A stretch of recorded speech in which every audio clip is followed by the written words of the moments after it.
On a tous déjà ressenti ce petit pincement intérieur en voyant quelqu'un réussir là où l'on aimerait être. Que ce soit un collègue qui grimpe les échelons plus vite que nous, un ami qui semble toujours avoir une vie parfaite sur les réseaux sociaux, ou même un inconnu dont on admire le parcours, la comparaison s'invite partout. C'est humain, notre cerveau adore se mesurer aux autres pour évaluer notre propre valeur. Mais à force, ce réflexe devient un véritable frein. Il nous fait douter, nous bloque dans nos projets, et surtout, il nous empêche d'apprécier ce que nous avons déjà accompli. La bonne nouvelle, c'est qu'il existe des façons concrètes de se libérer de ce piège. Pas en se forçant à ne plus jamais se comparer, ce serait irréaliste, mais en apprenant à apprivoiser ce réflexe, à le transformer en un moteur positif, ou à le mettre à distance quand il devient toxique. Dans ce guide, je te propose 5 pistes simples et applicables pour arrêter de te comparer aux autres et enfin avancer à ton rythme. Des pistes qui mélangent réflexion personnelle, petits exercices pratiques et surtout, une vision plus douce de toi-même. 1. Revenir à ta propre définition de la réussite. La première raison pour laquelle on se compare, c'est qu'on croit qu'il existe une sorte de barème universel de la réussite, avoir tel poste, gagner tant d'argent, avoir une maison, une famille, voyager souvent. En réalité, ces critères viennent rarement de nous. Ils viennent de ce que la société valorise, de ce que l'on voit sur les réseaux ou de ce que notre entourage nous a transmis. La clé, c'est de reprendre le temps de te demander, qu'est-ce qui compte vraiment pour moi? Est-ce d'avoir du temps libre? De me sentir utile? De créer? De bâtir une vie simple mais apaisée? Ou bien de me challenger constamment? En redéfinissant ta propre réussite, tu changes de terrain de jeu. Tu n'es plus en compétition avec les autres, mais en chemin vers quelque chose qui a du sens pour toi.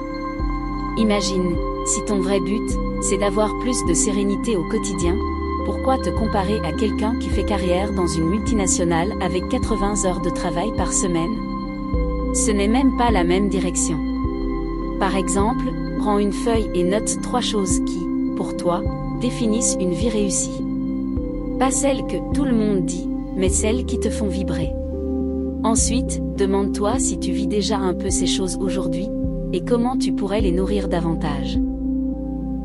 2. Transformer l'envie en inspiration. Quand tu vois quelqu'un réussir, 2 réactions sont possibles, la jalousie qui te freine, pourquoi pas moi, ou l'inspiration qui t'élève, si c'est possible pour lui, elle, ça l'est aussi pour moi.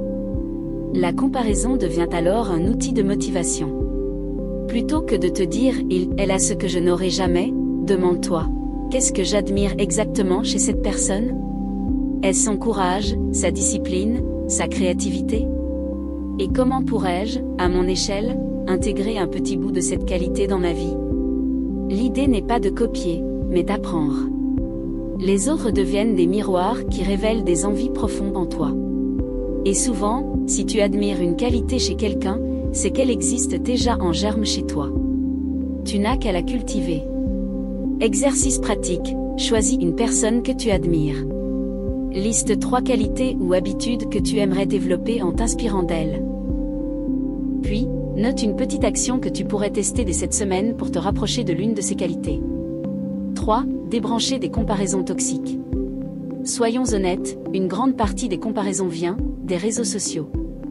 Là, tu vois défiler les voyages, les corps parfaits, les réussites, sans jamais voir l'envers du décor. Tu compares donc ton quotidien réel avec une vitrine soigneusement filtrée. Évidemment que tu te sens en retard ou moins bien. La solution ? Faire un peu de ménage dans ce que tu consommes. Désabonne-toi des comptes qui te font sentir mal ou insuffisant.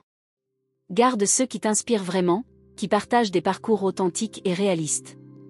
Et offre-toi régulièrement des pauses sans réseau, pour revenir à ta propre vie.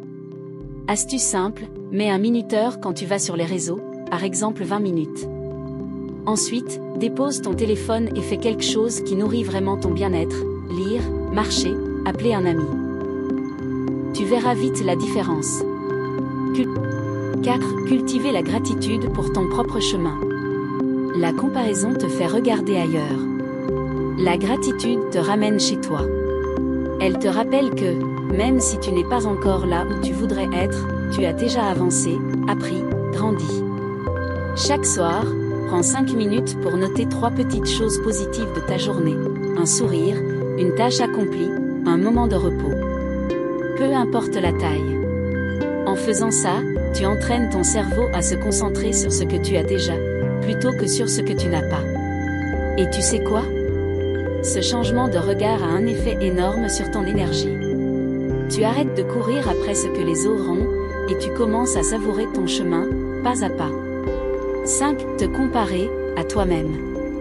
La seule comparaison qui a vraiment du sens, c'est celle avec la personne que tu étais hier.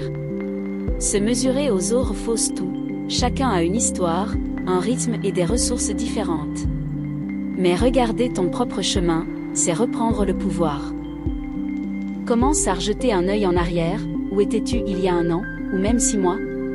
Peut-être que tu doutais de tes capacités, que tu n'osais pas dire certaines choses, ou que tu n'avais pas encore mis en place des habitudes plus saines. Aujourd'hui, tu as franchi des étapes, petites ou grandes, qui montrent que tu avances déjà. Ce sont souvent les détails qui comptent, mieux gérer ton temps, dire non sans culpabilité, te sentir plus à l'aise dans une situation où tu stressais avant. Ces mini-progrès sont de vraies victoires. Un bon moyen de les voir est de tenir un petit carnet de route. Chaque semaine, note une chose que tu as réussi ou améliorée.